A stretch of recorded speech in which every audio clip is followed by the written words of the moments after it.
बेटी के घर में माँओं का दखल। आज क्या क्या खाया, किसने बनाया? अच्छा, तो तेरी सास क्या कर रही थी? वो आराम फरमाती रहती है क्या? क्या तेरे सास ससुर भी तेरे साथ पिक्चर बाजार जाते हैं? मतलब हर जगह पीछे पीछे लगे रहते हैं। तुझे प्राइवेसी नहीं देते, नौकरानी नहीं है तू, कोई जुटी रहती है। अब की बार कह देना मुझे ज़्यादा काम नहीं आता है। अच्छा, इस बार कुछ कहे तो करारा जवाब देना, दबकर बिल्कुल नहीं रहना। पढ़ी लिखी है, चूल्हा चौका कराने के लिए नहीं पढ़ाया तुझको। तेरी ननद तो जब देखो तब तेरे यहाँ मुंह उठाकर चली आती है। अपने घर में मन नहीं लगता है क्या? दामाद जी तेरा ध्यान रखते हैं या नहीं? मेरी बात कान खोलकर सुन लो, डर कर नहीं रहना उनसे। तू भी कम पढ़ी लिखी नहीं है, सब तो नहीं परंतु कुछ माएँ ऐसी ही बातें करके अपने शादीशुदा बेटी की ज़िंदगी में जहर घोलती रहती है। उन्हें जरा सा भी अंदाज़ा नहीं होता है कि उनका ये प्यार ऐसी सीख उनकी बेटी के हंसते खेलते परिवार को तहस नहस कर रही है।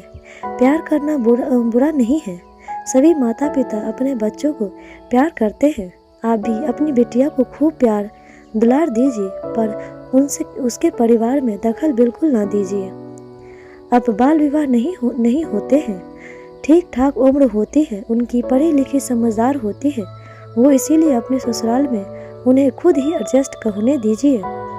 अगर वह अपने से बड़ों से अदब से पेश आती है, उनका सम्मान करती है, तो उसका मतलब ये नहीं कि वह उनसे डर रही है।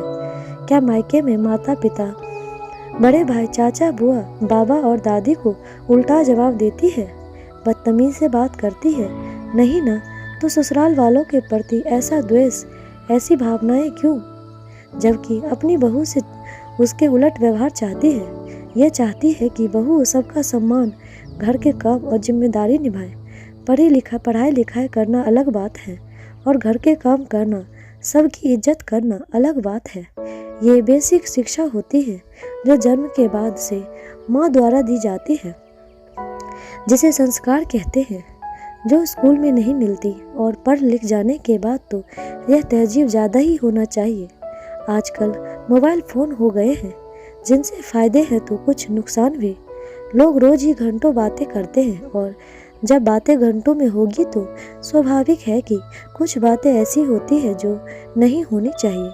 इसीलिए हो सके तो बेटी के ससुराल कम से कम जाए और अपनी शादीशुदा बेटी को रोज़ फ़ोन भी ना करे। लेकिन यदि करती भी है तो सिर्फ हाल चाल लीजिए, दिन भर का ब्यौरा नहीं। सोचने वाली बात है कि शादी के बाद नई नई जगह, नया रिश्ता और वहाँ का माहौल, सब कुछ बिल्कुल अलग सा रहता है। अब सामंजस्य बनाने में समय तो लगेगा ही, उसे कुछ तो उनके अनुरूप अपने को ढालना होगा। हालांकि दोनों ही पक्ष को एक दूसरे के अनुरूप ढालना चाहिए, क्योंकि ताली दोनों हाथों से बजती है, एक हाथों से नहीं। और यह सब एक दिन में नहीं होता है, धीरे धीरे ही संभव होता है। जब हम लोग अपने बच्चों को घर की नौकरी के साथ एडजस्ट करना सिखाते हैं, तो परिवार सदस्यों के साथ एडजस्ट करना क्यों नहीं सिखाते?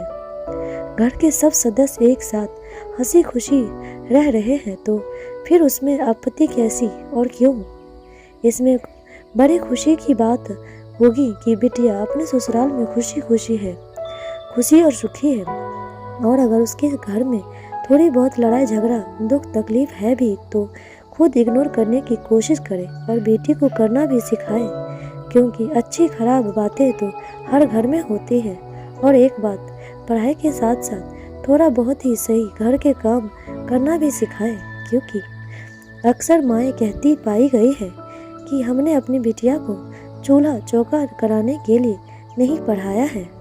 आपने घर के काम करने से कोई छोटा नहीं हो जाता है, बल्कि किसी से काम करवाने के लिए भी खुद को काम करना आना चाहिए, वरना लोग बेवकूफ़ बनाने में देर नहीं लगाते।